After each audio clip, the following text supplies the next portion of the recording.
Hello, everyone. Malik Palma is my name. I welcome you to the Paradigm Holistic show. And my guest today is Nader Abozied. Just something about Nader Abozied. He's truly a globetrotter. He has traveled many countries until now, and he never rests. So far, I know him. He's also a musician. He writes very beautiful poetry. He is a student of Tantra, integral theory, and Enneagram. He's working on the intersection of Sufism, integral theory, and wants to bring this to new light in the world today. So, welcome to the show, Nader Abozied. Thank you, Malik. Thank you for the beautiful introduction. Yeah, we're welcome. So, tell me, did I actually miss something, or would you even change something? Maybe the last part of the work that you're doing, and what you truly want to bring to the world. I think you described it pretty well. Like my interests lies in like exploring the mystic traditions from a contemplative lens. So we kind of like have a practical application of those and seeing the intersections and the differences in systems.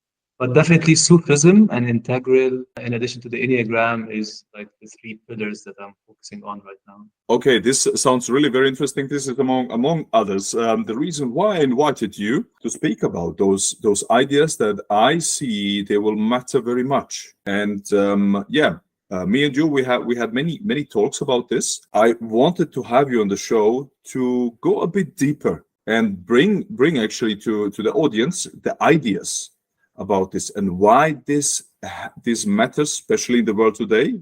As we talked previously about the impact of artificial intelligence and other technologies, that I truly believe that your work, especially touching on Sufism and the integral, to bring this to the world in a new form, shape, without this old archaic dust, I would say. Yes. So this is my question is for you. How come you, beside being a musician and poetry, how come that you have this interest, and how was the journey so far that you arrived to combine those systems together? I mean, Sufism, integral, Enneagram.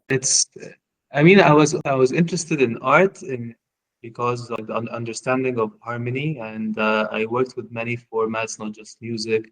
So for me, the transcendent harmony was something that captured my interest a lot. And when I was young, I was also into just trying to understand dreams, and I was captivated by psychology, like Jungian psychology, and I kept exploring more and more and more.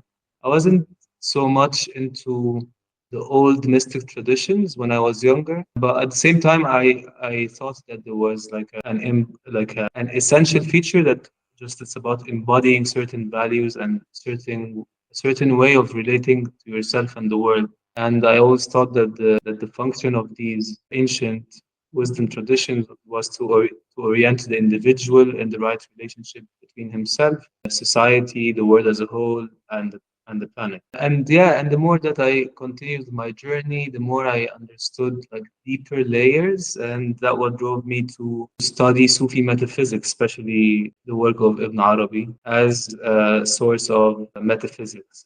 And the Enneagram, I came across it also in my like journey for understanding the self, the relationship between like how this idea of different archetypes and trying to understand how people are different, empathy in a way that can be communicated, not just an emotional skill. So I found these systems very intriguing for their capacity to teach individuals at least cognitive empathy. Yes.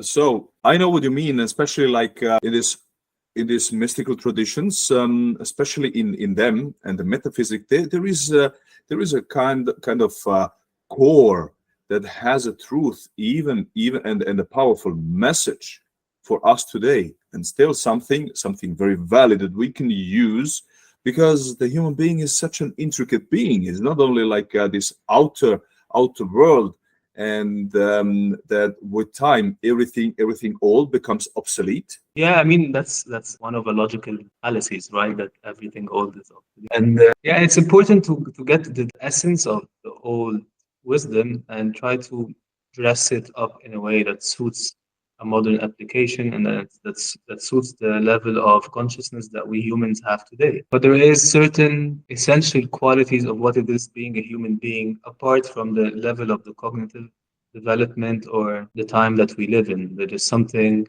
that is timeless in the qualities of us being human. And these wisdom traditions captured that really well at that time. It was presented though in a way that serves the culture and the time that they were in. I feel that after the industrial revolution and like this like materialistic paradigm kicked in, we kind of lost those systems and those sources of wisdom in regards of the inner dimension, the like subjective dimension. And even you find that it was like rediscovering the wheel with psychology and how it started with Freud and then came after that Carl Jung, and then eventually we're seeing now things like transpersonal psychology, which is just a different way of explaining mysticism. Wow, I like how you pointed out this development that we actually see, and also this moment where suddenly after Freud discovered actually the subconscious. This was besides some other things, this was truly a big step, and bringing again like this very complex and very rich inner world of the human being again, like in the center, which has been forgotten. Would you say there is maybe even another reason, or is it mainly like this one that actually the world has become a bit and made the human being like a kind of two-dimensional being? It's only this outer appearance without this inner rich world. I don't know if there's any other reason on the collective level, because I think these are like currents of human development, and maybe it was needed at the time to not restrict the scientific investigation by the constraints of and the morality of theology, and let it loose to a certain extent, knowing but eventually it would rediscover the subjective realm and how and qualitative investigation, not quantitative. Like all of these things are additions to science now and the quantum and relativity. So eventually, science is also arriving at qualitative investigation, qualitative research, and putting value in that. Yeah, I think there are like two poles in the collective mind in a way that one is very external and material oriented, and the other is very kind of like mystical, spiritual oriented, and we kind of like oscillate between those. So we find like a huge movement towards materialism and scientific investigation, and then that would be like a pendulum swing after there was like this huge time in human history of theology appearing everywhere, and a lot of like wisdom traditions are being put in place and like being each society. And these movements were happening at the same time in very not connected societies and culture. Yes, this is what we truly see, and somehow we are still struggling to combine those together. We have actually what you mentioned, this materialistic paradigm, which also impacted science. And interestingly enough, science did start different, but was very much shaped with this through this materialistic lens that made out of science really something very cold and just disenchanting the whole world. While we arrive now at the point where we are re-enchanting the world again, and yeah, the quantum, as you said, is among others just like another step in this direction. Yeah, definitely. I think eventually they would come together if the no like pulled us so far into an imbalanced direction collectively. And I think yeah, a lot of people like a lot of I think Rudolf Steiner also spoke about those two poles in the human collective mind, and they're both important because even before the scientific method, like he can get so trapped in this enchanted worldview that you see everything as you see this in the new age, everything is a message, everything is like spiritual, and you have like disowned cognitive development, and that could also be unbalanced and also not really progressive in the terms of human psyche, how it progresses. And you can have this like extreme focus on quantitative data and very materialistic worldview in the paradigm of the mechanistic paradigm. And this on its own could also lead to imbalance. So I think it's just a constant movement towards finding the right balance between these two currents. And yes, this is truly what we see more and more. We are actually moving, the more we are progressing in our development, which among others, you are also working in this intersection of combining like the timeless wisdom, because they just reflect what the human beings are, this deep internal world that we have, and this universe actually that helped us to arrive at this point and even progress further towards development. But you're combining it with the integral, and the integral per se is a theory that is trying to combine those two things in a natural way together, because it sees them just as a part of reality and not like in this dichotomy that we have today, like scientific and something mystical, something internal, like less scientific. The integral brings it together. Can you, for those of of our audience that doesn't know about the integral, can you just tell them a bit more of your journey, how you arrived at integral, and why it is important actually to continue to the world, to this dichotomy that we see out there? I think I have arrived at. I was doing a degree in sustainable agriculture in Australia, and I had a really interesting class with like a professor that I like so much, and I got introduced to Ken Wilber's work, and like the professor's angle was that people are trying to solve ecological issues with carbon taxes and like all those like recycling laws and regulations. So it's trying to work at the problem externally, from having society impose certain guidelines and certain laws that would reduce the pollution or reduce the impact on the environment. And using integral, he introduced the idea that you actually need to work on people's consciousness so that they relate to the environment in a different way. So they would see the tree as something connected to their lungs. It's like it's the respiratory system of us and the planet. And when people arrive at this level of awareness, they would naturally treat the planet in a different way. There will be more ownership, and you don't require as much regulation as you need. Integral is really, for me, it's like a grid. It's like the canvas that I use for my mind. It's like anything would be plotted into the four quadrants, and to reduce it a little bit, it's like individual subjective, individual objective, collective subjective, and collective. It's really about like addressing anything that you investigate or you study or you work at through those four quadrants. That's how it's called. And I found this to be a very like holistic way, and holistic not in the sense of like spiritual, but like covering all the angles of a given point. And it's just like completely landed in my mind. And ever since then, I was a huge fan of the integral mindset in general.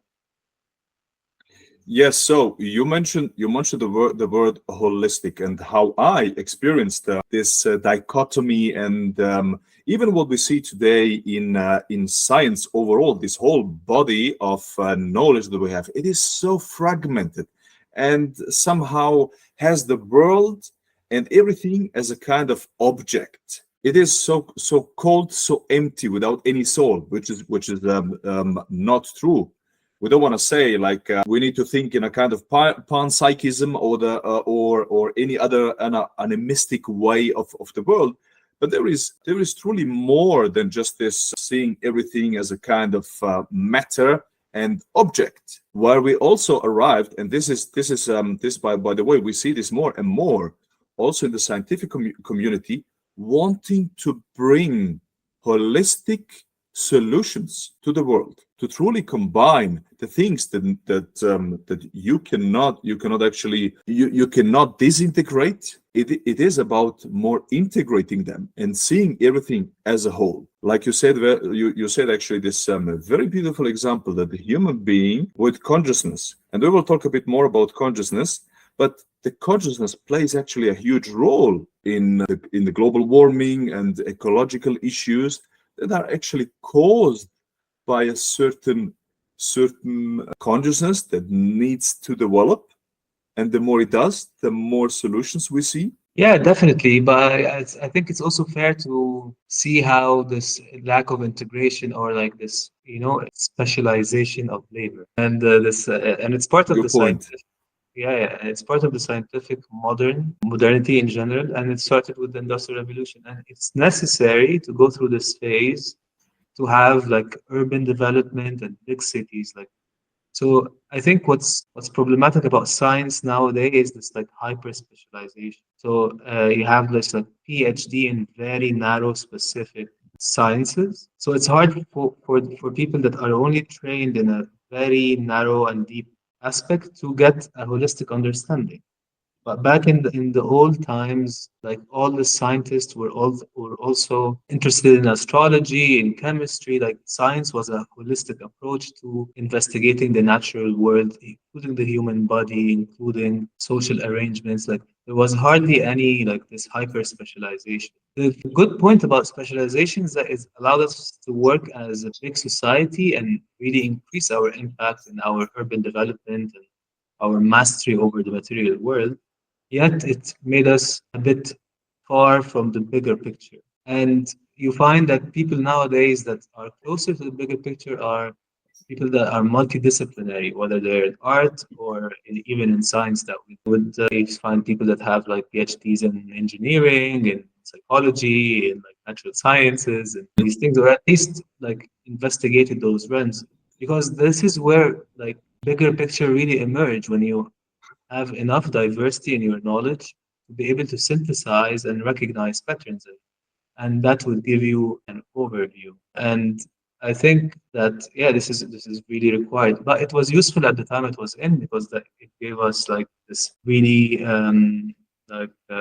turbo boost in our mastery over the elements and the material world. Yes, this was truly a pivotal moment, and it was necessary. I like how you said it was necessary, but now it is not serving us anymore. That's the interesting thing. And when I talk to people, and I even consult literature, there is this notion of yes. So the last polymaths that we had so far were like Leonardo da Vinci, Michelangelo, and those of the Renaissance, but this is not possible anymore because they think of this polymath just in a kind of because of this specialization today, and we have like so much more knowledge and more and more is just produced every day. We think of this polymath notion as a kind of quantitative thing that you need to know about or have a PhD maybe in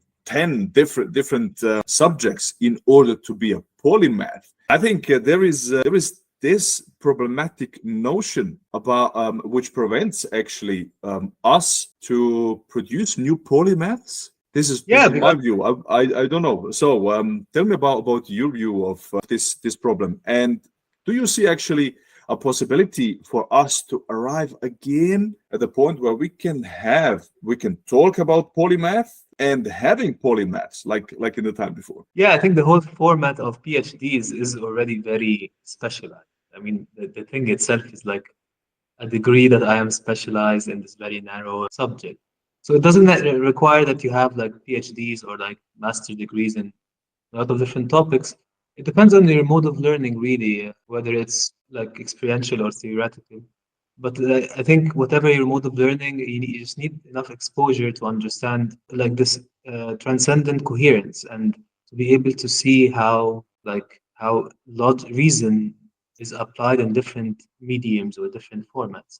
And once you truly understand that, then you know transcendent coherence, and that would give you automatically a way of understanding any subject and understanding how things work, how things just work together. And it goes, answering your question, I think it goes back to education. As long as we're educating people in a specialized way, we're gonna still enforce that mode of being. Like, yeah, we now like even medicate children that have this kind of logic, and we call them ADDs. So like, yeah, and Oh yes, truly. so even our understanding of intelligence is focused and narrow and concentrated and memory based. You're able to memorize information and you focus, sit in a classroom for this amount of hours.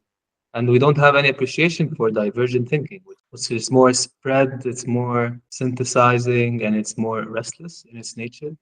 And yeah, it just reflects how we as a society were still valuing specialization, concentration, narrow and deep focus more than polymath or divergent thinking. Yes, which is already now bringing us in huge problems. I mean, not only because of this fragmentation that we have, that is like just becoming more and more a burden, and where we cannot see new solutions. Something new that has emerged just in the last 2 decades is this interdisciplinary work and transdisciplinary work, where we finally arrive at the point to see, okay, it's pointless to continue with this specialization. But even putting that aside, specialized people in the future will have a huge problem, and generalists like you, for example, will thrive. This is not my claim. This is the claim of a PhD professor that has written an entire book about this theory, how generalists will thrive in the world. And one reason, actually, he says, is because those people will, in this ever-changing, very fast-changing world, they will be outdated because they are so narrow-educated, and this knowledge will not be required anymore. What do they want to do? That's a very good, valid point, and it brings us to the progress of AI, because like I think that it's similar when the calculators started to come. Like if someone is focused and really spending a lot of time to like calculate pi and all that stuff, and then now we have the technology to do it. So effectiveness in single focused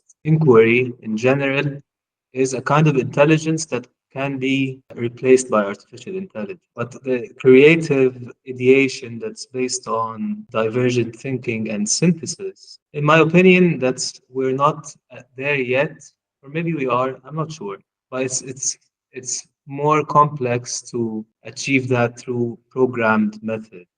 Even though, like I think, with the latest discoveries and latest technologies in AI, we're arriving at synthesizing artificial intelligence that's capable of creativity. But the specialized, like going by the book intelligence is way outdated, and we've been like seeing that being replaced in society for like over 2 decades now. That all those like automatic jobs are being replaced by the computers instead of human beings. I think that those like very specialized, routine kind of jobs would eventually be completely replaced by AI. And this is a very interesting, a very, very important point that you make here. We see this already happening. I mean, just now, the emergence of artificial intelligence at this powerful scope that we see today. Previously, before this happened, many people raised the question and the concern about, it will replace our jobs. And the claim was always, the first jobs that will fall prey to this new technology is white-collar jobs.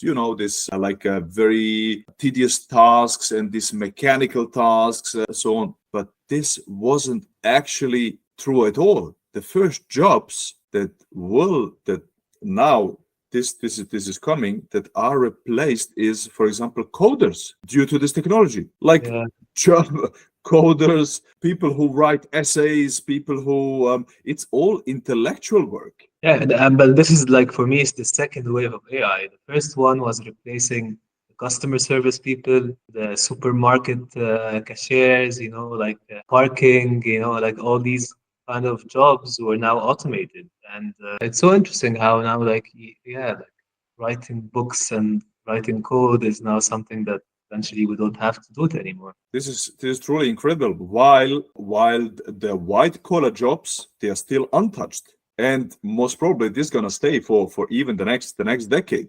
This is so interesting. Intellectual jobs are replaced. So, like many people today raise the concern about art. This was like this realm where it was. The claim was, even advanced AI will not be able to produce something creative. And today, people are convinced totally of the opposite, and are even saying human beings or artists will just be outdated.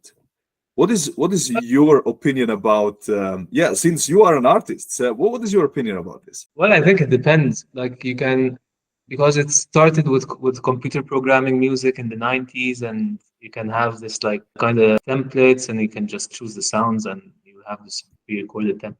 But my point, I want to look at this at the subject from an overall picture, because it depends what's your input and what's your output. Because as an artist, it's really about working with the tool. So you can have AI itself as a tool and then see what comes out. That would be really interesting. It's like in music, there is something called generative music where you use a little bit of code and you set certain parameters with probability equations and stuff like that.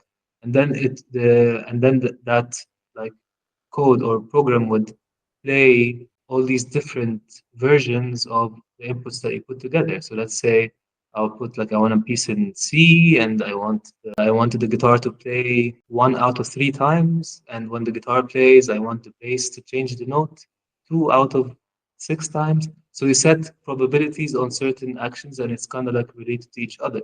So you end up that you have this code for a piece that is different every time it plays because it's working with probabilities. Again, this is using technology in a creative way because as an artist, you're using it as a tool. And that started even with like, Pollock and some of the painters that would use the brush to give shape and the canvas itself for the paint to spread on it. So you're using the material in the creative process instead of the impressionist that would have a picture in mind and then try to have that picture exactly out. So the expressionists, especially the abstract ones, would use the tools and the medium of the art as a creative agent in the process itself. So that would it's allowing the tools to have space with you as an artist to create. And I think the same can be said for AI because we've seen a little bit of this since the 80s and like synthesizers and like sequencers, and people thought the music was dead when we started first had like electronic synthesizers. All the hippies from the 70s were like, no. Yes, back Yeah, then also like rejection, huh? and and it's true because some of these people would just get these instruments and play the presets and then take the credit. And other people would take these instruments as an input and would see what can come out of combining the creative human agent with the possibilities of the tool. So I think that that would be also applied to like this second wave of AI where you can just let the AI do everything for you and you take the credit, or you can use that massive processing and massive capacity of the tool and use it to serve you in a way that will produce even an emergent art that we don't know anything about now. So you join here the group of artists who actually embrace this and use it as a leverage for their art. They started actually not only embrace, they say it has changed me in producing art, and they still are agents. Like someone they don't have the approach. Okay, the AI is gonna do everything for me. I think that's gonna hurt a heart of an artist. He's not gonna do that. I find this really a truly powerful message here from this place, like from the 80s. The people embrace these new things, these expressionists, and go with the wave and bring art to a new level. Yeah, I think it's. I think whenever we are at the threshold of new technology, we always have this discussion. It was the same discussion we had when we first thought about bringing the radios to everybody, and then televisions to everybody, and then computers at home, and then the internet, and eventually like cloning, stem cells. So any breakthrough, any threshold that a breakthrough of a new technology would have the conservative versus progressive debate, whether the new is good or the new is dangerous. You can always have people like aligning on this side or the other. Yes, this was really for me. It was like it struck me when I was just reading couple months ago that even when the first telephones emerged and were like spread into society, people were talking, and I'm quoting, "Now you see, this will be the end of social conversation." The phones. Yeah, yeah, It's I think crazy. people even with the newspaper thought that this is brainwashing and no, you no longer have like agency to think for yourself. And Yeah, I think it just like, and it's so interesting how like this whole end of world like narrative would be put on any like of these new technologies breaking through.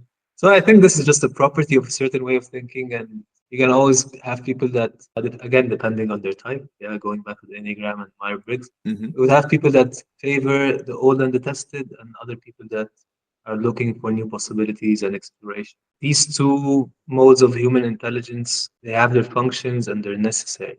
Good to have caution, but it's also good to explore. You have to balance the right balance between both, then hooray for you. Yes, this is true, and it brings me actually to the concept of Kubler-Ross with her grief cycle. And on her grief cycle, she explains actually 5 stages that people go when they have a kind of crisis in their life.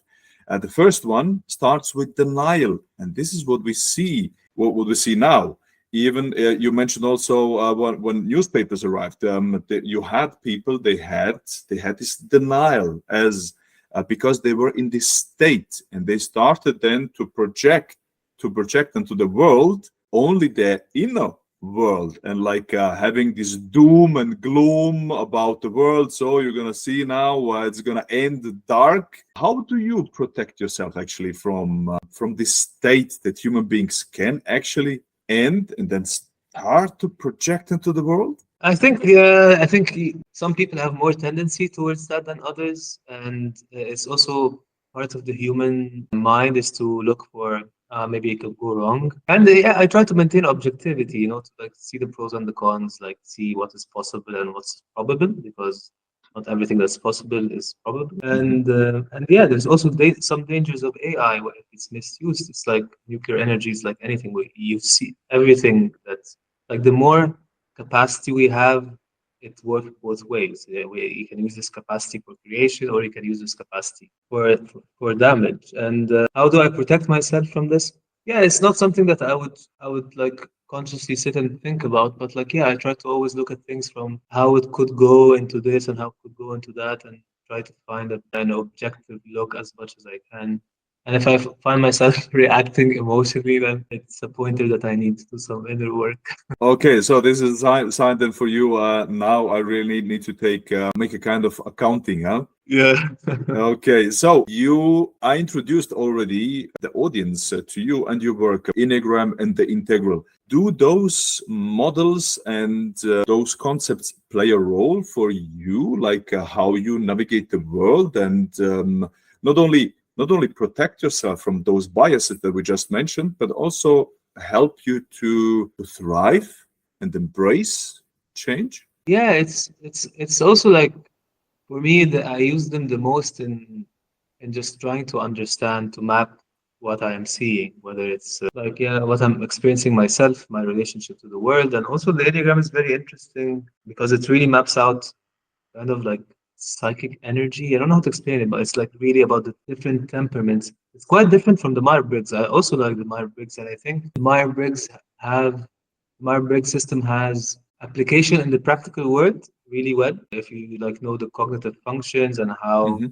they relate to each other, it would be much easier example to use it for HR, for example, than the Enneagram, in my opinion. Because the Enneagram is really about like the inner subjective experience. So it's like it's more usable for people in their own inner journey. But like the cognitive functions of Myers-Briggs are more in the communication side, on like what kind of information people look to, even when they're not triggered, they're just their mode of operation itself. So I find that combining these two systems are useful, but the one that is definitely more revealing in inner work is the Enneagram. And integral again is just it's like a way to distribute my energy and my attention. I have to consider anything from four aspects, and these aspects are the individual subjective, the individual objective, collective objective. And even if anybody is doing coaching, when they put psychology and nutrition and relationships and career progress, you have a more holistic view. So like integral is really the blueprint for holistic approaches in general, whether it's for a company, for a marriage, for self-development. It just gives you all the sides of anything, really. And the Enneagram fits one of those sides, which is the individual. And it's just like super rich in terms how you can map a lot of inner part and processes on the symbol itself and the history of it, how it's being used, and especially lately, how it's being introduced into the psycho-spiritual world in general. And as with anything, there is apply it on like a not so deep of a level, and others would take it into more and more deeper levels. But it's very rich as a system. We had just a quick interruption there. I'm gonna in 1 2 sentences summarize actually what you said. I would say you pointed out that those are for you still tools, very helpful tools to help you to find meaning, but derived from self-awareness, which is really very interesting. I see this over and over again. All people that are embracing change without like this big fear. I mean, no one of us is actually free of fear in face of change. Even those who embrace change, they do it with some dose of fear. Like it doesn't prevent them, but it is ultimately this thing that I see over and over again. People who know their self, who have self-awareness, they are more clear where they are headed, and they lose this paralyzing fear of change, and also of what is like different from what they know. Yeah, and I think some people are more tolerant to this the difficulties that come with change, and others who would resist that and stay where they are. But I think that was the case for humanity across history. Like you have those like small percentage that kind of like push the limits of understanding and want to explore, and then they would like try out things and get really and suffer through this until they find something that is tested and proven, and then others would take that as the new norm or the new like value system. So yeah, I think that's and you find this also in business, in investors and designers, like you people that would be like dissatisfied with how things are and really constantly seeking that novelty, and others would wait for the tested and tried and then adopt. Yes, so this will be really truly valuable for our audience. I like also how you combine both the spiritual development and also even business. You mentioned this multiple times, and we have our audience. They are very much also from they have a business background. And until now, I see for them a huge value actually in and the powerful messages in the conversation here with you. But I don't want them to miss like what I would consider the one of the bigger contributions of you to the world, which is this intersection of mystic traditions and the integral. And you are working and or have developed this new kind of meditation. Can you tell us a bit more about that? And let's go a bit. Let's dig deeper so that people get to know this and see the value of this new framework. I don't know if I developed this kind of meditation, but it came to me as a musician. Like, you know, even a drummer would use his two legs and two hands in a way that is synchronized, yet each one of them is working in a different tempo. And this capacity to observe different points that are not seemingly synced is very useful to increase awareness so that you can able to track your body sensations, your feelings and your thoughts, and also contribute with the external world, so that meditation would not be a separate activity that you shut off the outside in order to go inside. So the capacity and the muscle to be able to track different points for me is really useful for this idea of embodied meditation, or meditation as a trait, not as a state. So that you can be in life in meditation. And that means that I am in my life, walking around, seeing the environment, tracking the environment, the people that I'm interacting with. And at the same time, I have also my attention to my inner states, my emotions, my body sensations, and my thoughts. And that means that I need to spread my awareness inside at 3 points and outside while talking with you, while like dealing with the world outside. So at least you would have maybe 5 or 6 points that you're tracking. And what I wanted to do is to use like the ideas of polyrhythms and jazz as a practice for that, because jazz is really interesting that you have a lot of emphasis on complex timings and how each instrument, right? Yes, there was an interruption. You were talking. Yes, so you get caught up when you were talking about jazz and the polyrhythms. Yeah, so like in jazz, you really touch that you can listen to a complex, and even in classical music to a certain extent, that you can listen to a complex piece of music that the instruments are like working at different times, so that while you're listening, you can pay attention to all of the instruments at once, yet track them independently. And what I wanted to do with using music for meditation is to train that muscle for people so that they can sit and be able to track many points independently. Because the old way of doing meditation is shutting off the external world, focusing on the breath, like a single point of focus, and staying with that. And so you have this like sharpened attention, but it's single and it's like it's focused on a single object.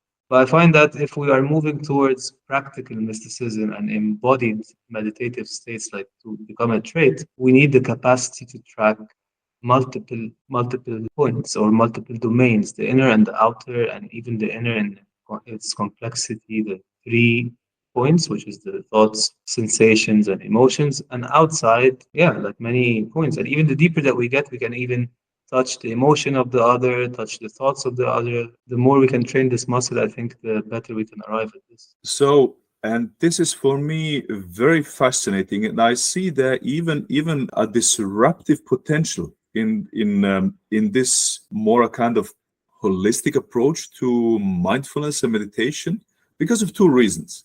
Actually, I see there this kind of lucidity, just being aware, but in the same time, not only when you are meditating, also when you are fully in life. Yeah, And the other thing that you mentioned, this is truly important stuff, this complexity. You mentioned this multiple times, and I liked it very much because this is what we see out there. This is one of the biggest challenges for us human beings. While the complexity is increasing, the problems as well. What is in the same time, what seems to be decreasing is our ability for sense making and truly to see the sense that is there. But we just don't have this ability to truly, with this kind of approach that you have, integrate this in a kind of natural manner and make it and embody this complex ability just in your daily life and live this.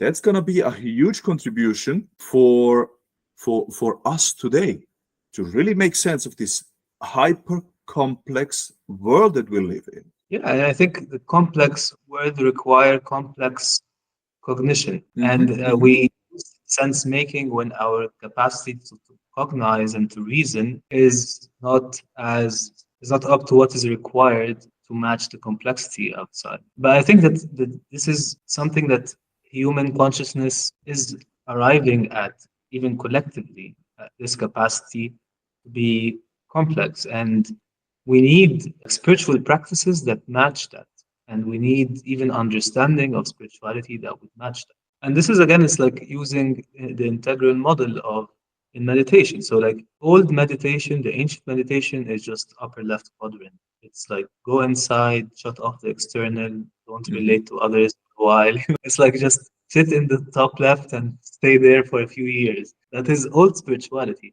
But now Yeah. it's like four quadrant spirituality. It's like I need to be able to check in my subjectivity while at the same time know my objective state, and at the same time pay attention to the collective objective, the objects in my experience outside, and also the collective subjective, the feelings, your feelings, to track emotionally the people that I'm dealing with, and to be able to have my attention distributed on the four quadrants. And that is for me is the like this is for me is modern day meditation and what is required for us to be able to arrive at that constant sense making and keep on updating all the time.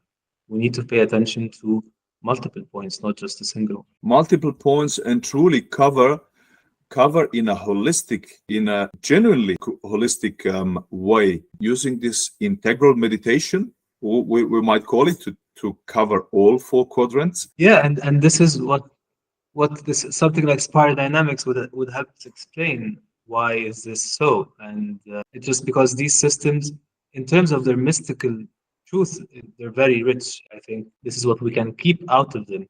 But they were introduced and practiced at a time where our cognitive capacities were way different than our cognitive capacity now. So now our cognitive capacity requires to take the essential values of these systems, but modify them drastically in order to fit this hyper complex reality that we live in.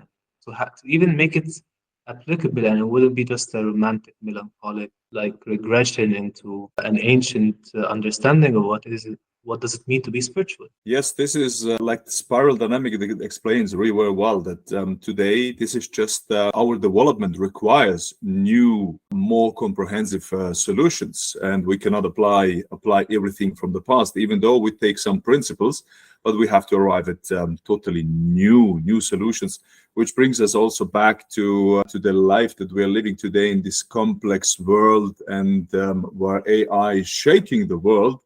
But we human beings, we will always wanting to be agents to make sense of the world and bring new solutions.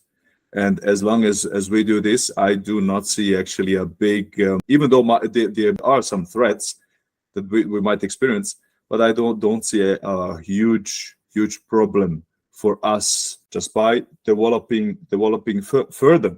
And I see your integral meditation as a contribution to that. Could you share just some tips for the audience that they might apply right away your system? And of course, later I'm going to mention all the resources that they can actually they can find and learn more about this integral meditation. I don't know how to explain it in a way that is not, yeah, it's just like really and you know what it is to pay attention to the body or pay attention to the breath. Just like all I can say is that take that with you while you're interacting with others and try to make it to at least go back and forth between scanning the outside and scanning the inside, scanning the outside, scanning the inside.